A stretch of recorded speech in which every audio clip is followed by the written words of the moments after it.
लागलं की लोकांच्या काय अडचणी आहेत, लोक निर्धास्तपणे आम्हाला सांगायला लागली. जसं की आज फी भरायला प्रॉब्लेम होतो, कारण की आमच्याकडे स्लम एरिया आहे, त्यामुळे डेली वेजेसवाले खूप लोक राहतात. असं तुम्ही म्हणजे तुमचं मॅनेजमेंट आहे की तुम्ही कार्यकर्त्याला ह्या कार्यकर्त्याला हे काम देता, ह्या कार्यकर्त्याला हे काम देता, असं कसं मॅनेज करता? पण कसं आहे ना, जसं त्या मुलांचे हे गृह आहे तिकडे, मग त्या मुलांना स्वेटर्स नसतात, त्यांना स्वेटर्स. आमच्या इथे विभागामध्ये घनकचरा जे उचलतात ते पावसामध्ये भिजतात लिटरली, आणि त्याने आजार होऊ शकतात. तर ती गोष्ट आमच्या लक्षात आली, म्हणून आम्ही इन्व्हेस्ट केलं आमचं म्हणजे आमची विसर्जन असतं. तुम्ही जर कधी एकदा एक्सपिरियन्स करा तर 1000च्या वर फक्त लेडीज असतात, मोर दॅन 1000 लेडीज असतात. तर नमस्कार मित्रांनो, भूषण ब्लॉगमध्ये पुन्हा एकदा तुमचं स्वागत आहे. मुंबई उपनगरातील बोरवलीमधील सुप्रसिद्ध असं गणेश उत्सव मंडळ म्हणजेच आपला काजूपाड्याचा राजा.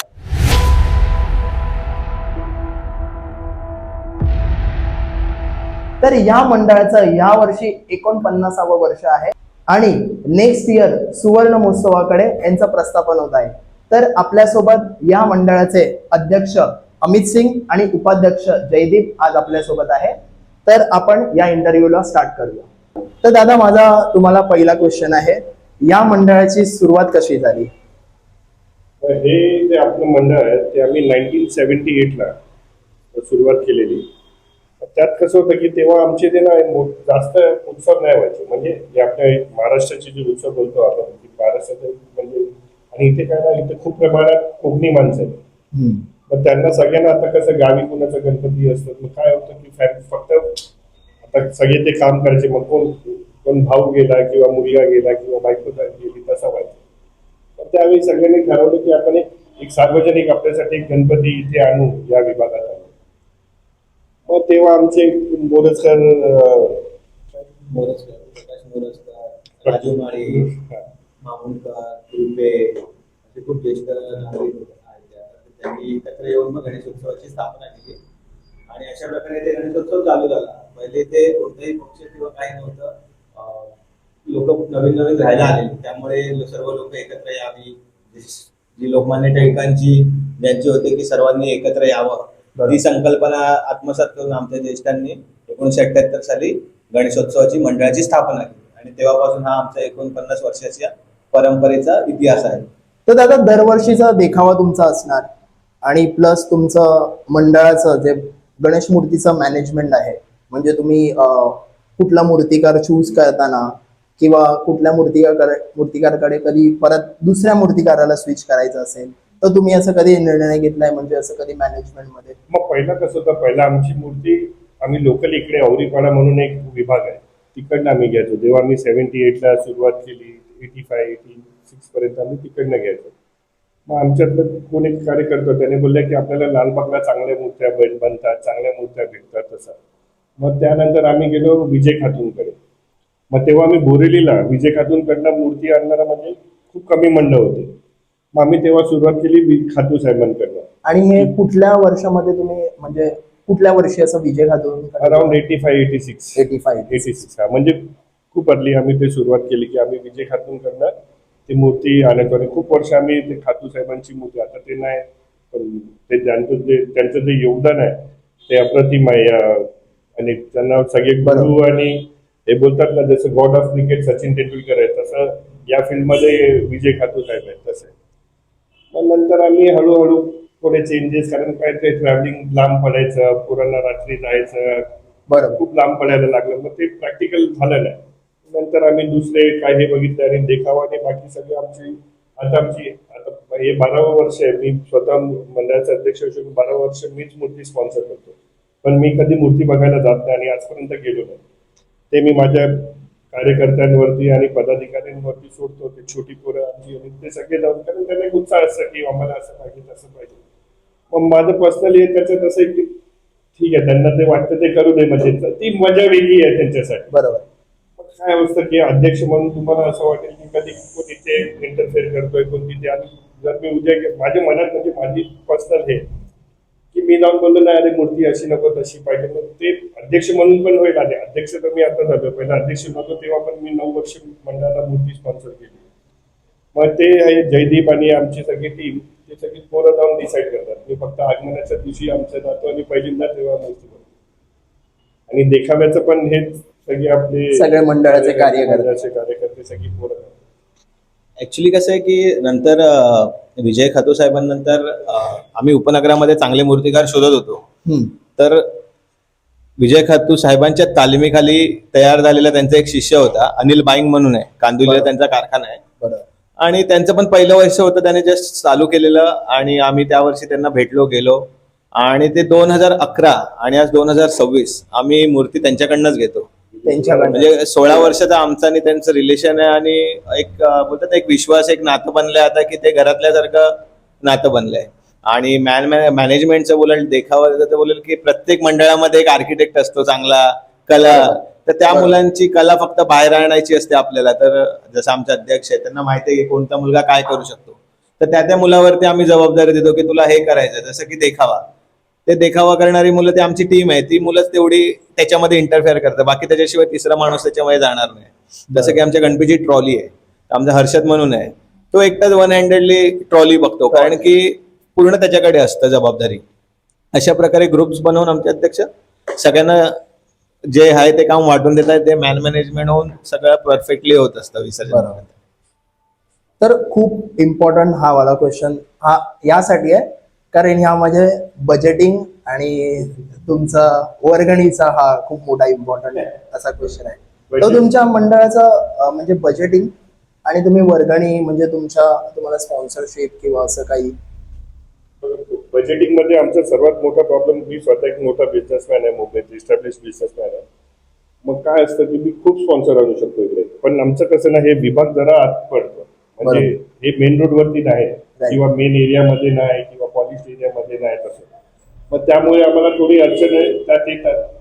पण काय, आणि आम्ही विभागातनं काढतो वर्गणी, म्हणजे विभागातनं चांगली बऱ्यापैकी वर्गणी काढतो, कारण सर्वांचा विश्वास काजूपाण्याच्या राजावर भरपूर आहे. आणि किती वेळा असं होतं की आम्ही पोचत नाही, तर इकडे येऊन ते वर्गणी देऊन जातात. आणि ह्याच्यात सर्वात मोठं मी सांगू, आता पुढच्या वर्षी आमचं 50वं वर्ष येत आहे. मग आमची एक 10-12 पोरांची टीम आहे, ते गेली 4-5 वर्ष झाली, ते महिन्याला 1000 रुपये ते काढून गोळा करतात. का? कारण की आपला सुवर्ण महोत्सव येते. हा, बरोबर. मग त्याच्यासाठी म्हणजे आमच्याकडे तशी आहेत, आमची आता छोटी पोरं आहेत, म्हणजे आमची महिला मंडळ आहे, 50-60 बायकांचं महिला मंडळ आहे, म्हणजे खूप चांगलं आणि खूप ऍक्टिव्ह महिला मंडळ आहे. मग ते पण काय करतात की दर महिन्याला 200, 300, 100, 500 त्याला जसं जमतंय. म्हणजे हे आज नाही झालं, हे गेल्या 4-5 वर्ष झाली. ते सगळे आपल्या खिशातनं काय ना काय म्हणजे आपले लेडीज म्हणजे ते आपल्या डेली एक्सपेन्स मधनं ते वाचवून, आणि ते म्हणजे त्यांचं एवढी म्हणजे मोठं हे आहे त्यांचं याच्यात योगदान आहे की एवढं मोठं देवा, जसं मी बोललो, देवावर त्यांना एवढा विश्वास आहे की ते गेली 4-5 वर्ष हे करतायत. आणि ते म्हणजे कोणत्या पण मंडळाला की अशी पोरं किंवा अशी लेडीज किंवा अशी यंग पिढी म्हणजे जे कॉलेजला जातात ते पण महिन्याला 100, 200, 500 म्हणजे जसं त्यांना जमतंय तसं ते सगळे आता जमा करतात. मग विचार करा आमचं 50वं वर्ष कसं असेल, खूप मोठं असणार. आणि बजेटिंगच्या बाबतीत मी बोलायला गेलं तर त्याच्यामध्ये मेन येतो खजिनदार, त्याच्याशिवाय पान पण हलत नाही. बरोबर. तर आमच्या मंडळाचा बोलतात ना जेनझी, म्हणजे जसं की आमच्या मंडळामध्ये पण जो खजिनदार आहे तो आमचा तरुण आहे, गेल्या 12 वर्षापासून तो आमच्या मंडळाचा खजिनदार आहे, शैलेश जाधव म्हणून. तर तो सर्व बजेटिंग करत असतो मागून, जे काय असेल. तो कधी पुढे फ्रंटला येत नाही, त्याला आज पण आम्ही बोलवलेलं पण तो आला नाही. पण त्याच्यामध्ये कसं असतं की त्याचे निर्णय असतात खूप काही, कारण की त्याला बजेटिंग माहिती असतं. आणि आमचा एरिया थोडा आतमध्ये पडल्यामध्ये, जसं अध्यक्षांनी सांगितलं की बाहेरून वर्गणी स्पॉन्सरशिप कमी येते, त्यामुळे मुलं कशा आपापल्यामध्ये मुलं चांगल्या प्रकारे वर्गणी जमा करतात, जेणेकरून जसं आपल्या प्रत्येक दिवसाचा हार जो खर्च असतो गणपतीचा, प्रत्येक दिवसाचा हार, गणपती बाप्पाचं धोतर, ते मुलांना खूप इच्छा असते की अरे मी माझ्यातर्फे द्यावं, मी माझ्यातर्फे द्यावं. तसं करून आम्ही 11 दिवसाचे गणपती बाप्पाचं जे सणाचं हे असतं ते मुलं स्वतःच बोलतात ना, ते खांद्यावरती पेलतात. आणि बाकी जी आमची वर्गणी येते त्याच्यामध्ये आम्ही समाजकारण पण करतो. असं नाही की आम्ही फक्त गणेशोत्सव साजरा करतो. आम्हाला जी वर्गणी येते त्याच्यामध्ये 20% आम्ही समाजकारण करतो. आम्ही आमच्या विभागाला काहीतरी देणं लागतो. त्यामुळे आम्ही आमच्या इकडे शाळा आहेत आणि गरजू विद्यार्थी आहेत, त्यांचे फीस भरणं, तर अशा प्रकारे आम्ही करतो. त्यामुळे आम्हाला अजून आता लोकांचा चांगला प्रतिसाद यायला लागला, जेणेकरून वर्गणी आमच्या विभागातनं पण चांगल्या प्रकारे यायला लागले. तर दादा आपण असं बघायला गेलो जर 90sचा एक दौर तुम्ही बघितला तर 90sचा असा गणेशोत्सव आणि आता जसं 2020चा जेनझी लोकांचा गणेशोत्सव, तेव्हा मी 5 वर्ष तर त्याच्यामध्ये किती म्हणजे खूप डिफरन्स वाटतो. आणि आताचा जो गणेशोत्सव आहे त्याच्यामध्ये तुम्हाला कसं म्हणजे काय वाटतं त्याबद्दल जरा तुम्ही सांगाल तर चांगलं. पहिला कसं होतं ना, पहिला आम्ही तेच 18 दिवस आपली मूर्ती आणली, पूजा केली, मंडप सजवलं आणि हे केलं आणि ते ढोल वाजवले, बरं. ताशे वाजवले. पहिल्या त्यावेळी डीजे आणि हे सगळं ते ट्रेंड नव्हतं. आणि आता बघितलं तुम्ही जसं नवीन ट्रेंड चालू आहे, पाद्यपूजन, पाठपूजन. म्हणजे पहिला एखादा म्हणलं कोण करायचं तर म्हणजे झालं. आणि ते काय ते बॉम्बे साईडला होता ते बरोबर. पाद्यपूजन म्हणजे काय, तिकडे ती मूर्ती तिथेच बनवायची. आता इकडे काही सगळीकडे झालंय पाद्यपूजन, पाठपूजन. टाइमाबरोबर तुम्हाला पण ते एक्सेप्ट करावं लागतं की ठीक आहे तो मंडळ करतोय, मग आपल्या पोरांची पण म्हणजे आमच्या पोरांची पण इच्छा होती की आम्ही पण केलं पाहिजे की ते हो हा मंडळ करतोय तो मंडळ करतो. मग विथ द फ्लो ते सगळं टाइम आणि हे चेंज होत चाललंय. कसं आहे आता कसं आहे की डीजे कधी आता पोरांना काय की ढोल ताशे आता ते झालं म्हणजे वेळ गेली आहे. आता पोरांना पाहिजे डीजे पाहिजे, डॉल्बी पाहिजे. ते आपल्या 90sला आम्हाला ते कधी आम्ही बघितलंच नव्हतं. म्हणजे आपण ते स्टँडिंग डीजे हे पण नव्हतं तेव्हा. आणि आता काय आता ह्यांना रनिंग डीजे पाहिजे, त्यात डॉल्बी पाहिजे. आणि आमचे जे विसर्जन असतात त्यात तुम्ही जर कधी बघा एकदा एक्सपिरियन्स करा, त्यात 1000च्या वर फक्त लेडीज असतात. मोर दॅन 1000 लेडीज असतात. आणि म्हणजे मुलांचा विचार करा किती असेल. म्हणजे तेवढ्या क्राऊडसाठी ते तो म्युझिक सेटअप पाहिजे आणि तसं पाहिजे. मग ते टाइमाबरोबर चेंज झालंय. आता आम्ही जरा परत ते त्यांना आम्ही आध्यात्मिक ह्याच्याकडे परत न्यायचा प्रयत्न करतोय मंडळाच्या वतीने. ते तुम्हाला आता पुढे आम्ही सांगू की आमचं काय आम्ही केलंय आणि काय विचार आहे पुढची, तर ते आम्ही सांगतो. जसं की माझा जन्म 1989चा. त्यावर्षी खातू साहेबांची कमळावरची मूर्ती खूप प्रसिद्ध झाली आणि आतापर्यंत ती प्रसिद्ध आहे. आणि त्यावर्षी आमचे ते असा देखावा होता की बदकं पाण्यामध्ये सोडलेली खरखरची आणि खूप काय म्हणजे अजून पण जे आधीचं जनरेशन आहे त्यांना ती आठवण आहे. शिवपिंडी आणि खूप काही गोष्टी केल्या त्यावेळी. पण त्या गोष्टीने इतिहासात आता गायब झाल्या. म्हणजे त्या गोष्टी ना जर बघायच्या असेल तर बघायला भेटत नाही. आता सोशल मीडिया असल्यामुळे लोक घर बसल्या बसल्या गणेशोत्सव बघतायत. घर बसल्या बसल्या उद्या कोणतं आगमन आहे, आज कोणतं आगमन आहे, काय झालं काय नाही, घर बसल्या बसल्या लोकांना कळतं. आम्ही लहानपणी सगळे मित्र एकत्र होऊन सर्व एरियामध्ये गणपती बघायला जायचो. आज ते मुलांमध्ये नाही राहिलं कारण प्रत्येक जण मोबाईलमध्ये गेला आणि काळाची गरज आहे जी बदलते त्याच्यासोबत आपल्याला बदलावं लागतं.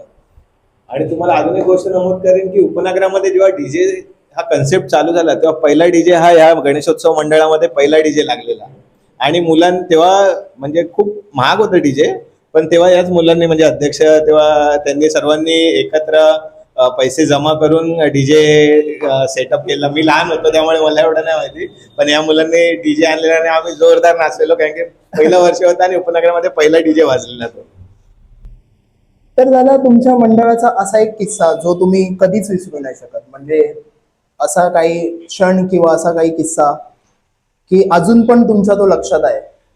तसं बघायला गेलं तर 49 वर्षांची परंपरा आहे.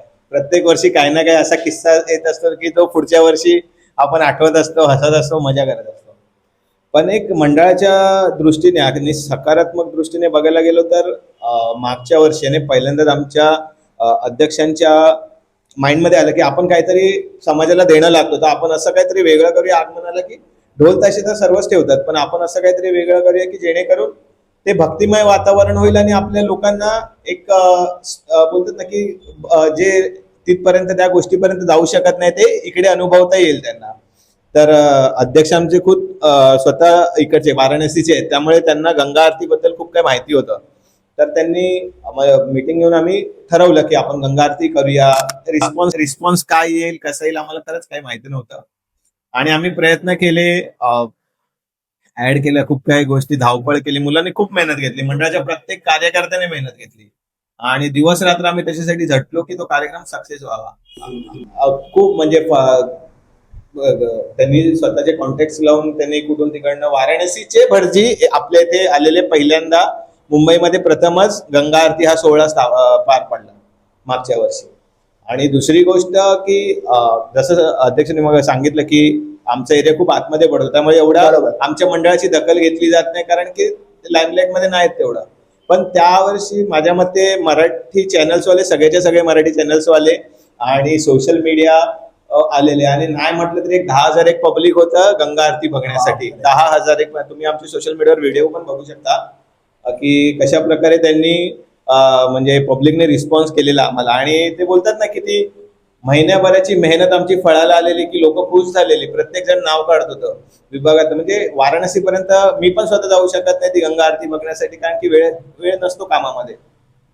पण आम्ही इकडे आयोजित केली, सर्वांनी बघितलं. भूतोना भविष्य एवढा सुंदर कार्यक्रम झाला, लोकांना आवडला, आणि तो खरंच आमच्यासाठी एक मेमोरेबल क्षण होता. आणि सगळ्या मुलांच्या चेहऱ्यावर बघण्यासारखं होतं. सगळे थकलेले, पण त्या थकवामध्ये जो त्यांचा आनंद होता तो वेगळाच होता एकदम.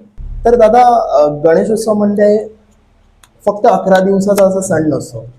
तर मी जसं तुमच्या गणेशोत्सव म्हणजे तुमच्या मंडळाबद्दल जसं ऐकलंय की तुम्ही सोशल ऍक्टिव्हिटीज खूप करता.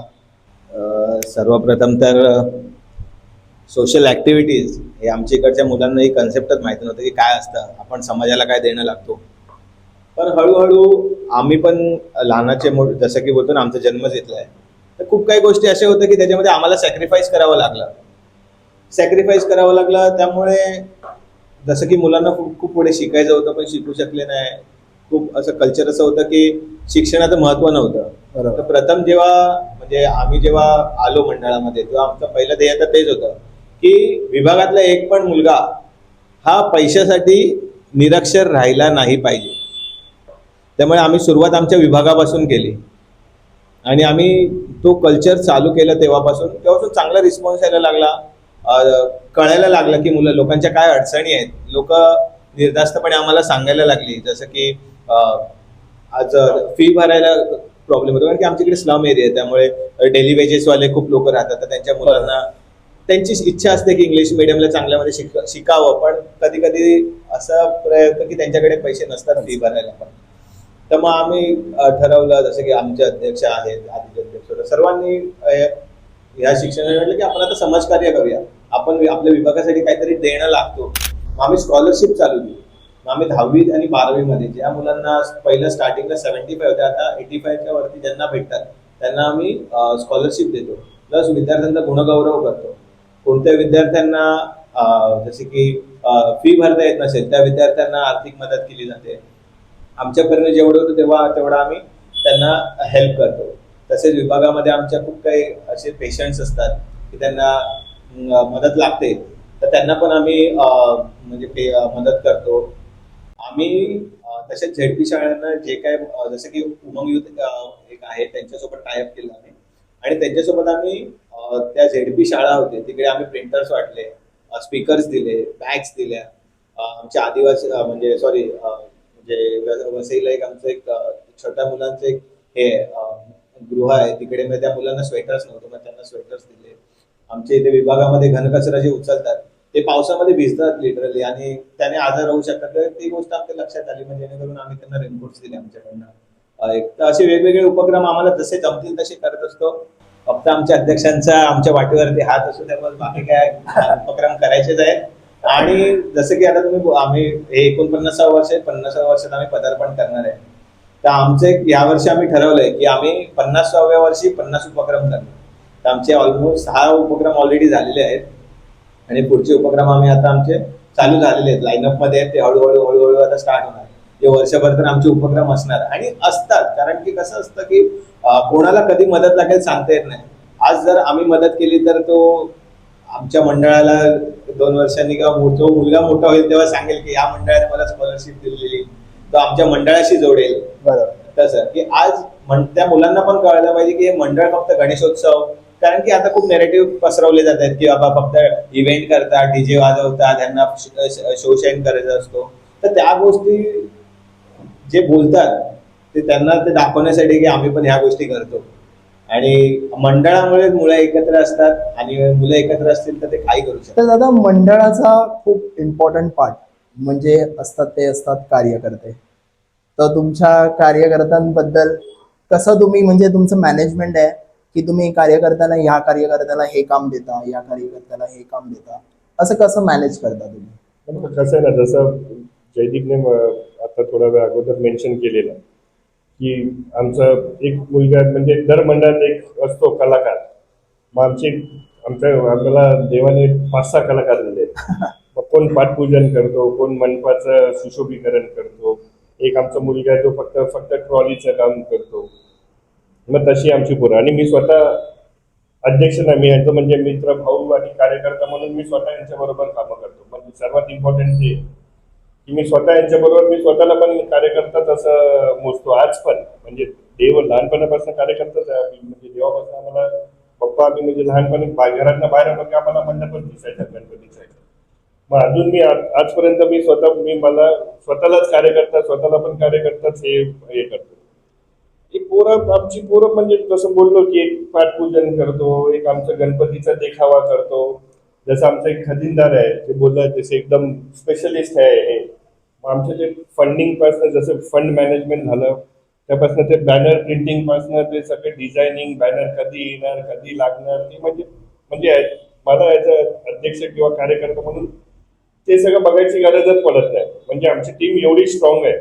आमची छोटी मुलं आहेत म्हणजे ते झेंझी जे बोलतात तुम्ही 20, 22, 25, 18, 17 वाली ती.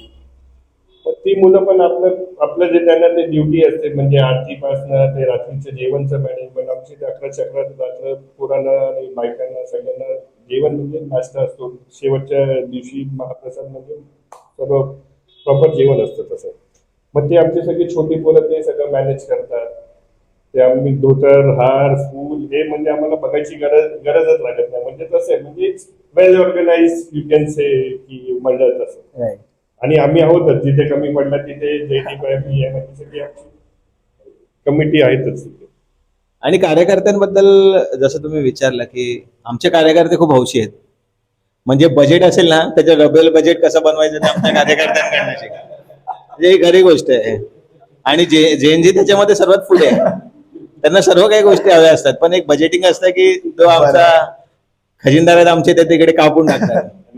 हा, आणि नंतर मग ते मुलं अध्यक्षांकडे येतात की आम्हाला द्या. तर या आमचे खरंच म्हणजे मी म्हणजे खूप भाग्यवान समजेन की आमच्या मंडळामध्ये अशी मुलं आहेत ना की आज जी 12वी 15वीला मुलं आहेत की ज्यांना पॉकेट मनी मिळतो त्या पॉकेट मनी मध्ये 100 ते 200 रुपये ते प्रत्येक महिन्याला माझ्या गणपती बाप्पासाठी काढतात. जी मुलं आता आम्ही लहान होतो आज मोठे झालो, आज कोण मुलं 500 रुपये, कोण 1000 रुपये, कोण 2000 रुपये जमेल तसं महिन्याला मंडळासाठी काढत असतात. आणि मी एक आमचा राया म्हणून आहे तो म्हणजे आमच्या जे कार्य अध्यक्ष त्यांचाच मुलगा आहे समीर राया. तर त्याला जे पॉकेट मनी भेटतं त्याच्यातले पॉकेट मनी मधले तो काही पैसे वेगळे करतो त्याच्या गणपती बाप्पासाठी. त्याचं वय आहे 6 ते 7 वर्ष. बापरे. तर खरंच आम्ही भाग्यवान आहे की अशी मुलं आम्हाला भेटली आहेत, आमच्या मंडळाला भेटलेत की जे त्यांना माहिती आहे की आपलं फंडिंग आपल्याला बाहेरून जास्त येत नाही तर आपण वेगळं काय करू शकतो ते त्याच्यावरती पण काम करतात. म्हणजे त्या मुलांना पण कळतंय की आपण कुठून तरी वर्गणी आणली पाहिजे, आपण कुठून तरी केलं पाहिजे. तर ही चांगली गोष्ट आहे जेणेकरून ते मोठे झाल्यावर त्या 100 रुपये दिले ते पण 1000 रुपये काढतील. आणि खरंच जसं अध्यक्ष बोलले की 50वं वर्ष तुम्ही बघाल कारण की ऑलमोस्ट 5 ते 6 वर्ष झाली आहे. तर मुलं हे प्रॅक्टिस कंटिन्यू करतायत तर आय थिंक सो यांच्या म्हणजे बोलतात ना फ्युचरमध्ये ते त्यांच्या सेव्हिंगसाठी पण कामाला येईल. असं नाही की फक्त मंडळासाठी पण फ्युचरमध्ये ते त्यांचे सेव्हिंग्स पण त्या प्रकारे करू शकतील. आणि आता ते त्या ह्याच्यावरती बोलतात ना ते रुजू झाले त्या कार्यावरती, ते आता मागे हटणारे नाहीत. बरोबर. तर दादा आपण या पॉडकास्टचा एक शेवटचा असा क्वेश्चन आहे की ह्या वर्षीची तुमची थीम आणि मूर्तीबद्दल पण म्हणजे काही वेगळं असं मूर्तीमध्ये काही बघायला भेटेल आणि या वर्षीची थीम कशी असेल तुमच्या या वर्षीची? ओके, ह्या वर्षीची मूर्ती आणि ह्या वर्षीची थीम मी एवढंच सांगू शकतो फक्त रामकृष्ण हरी. रामकृष्ण हरी. रामकृष्ण.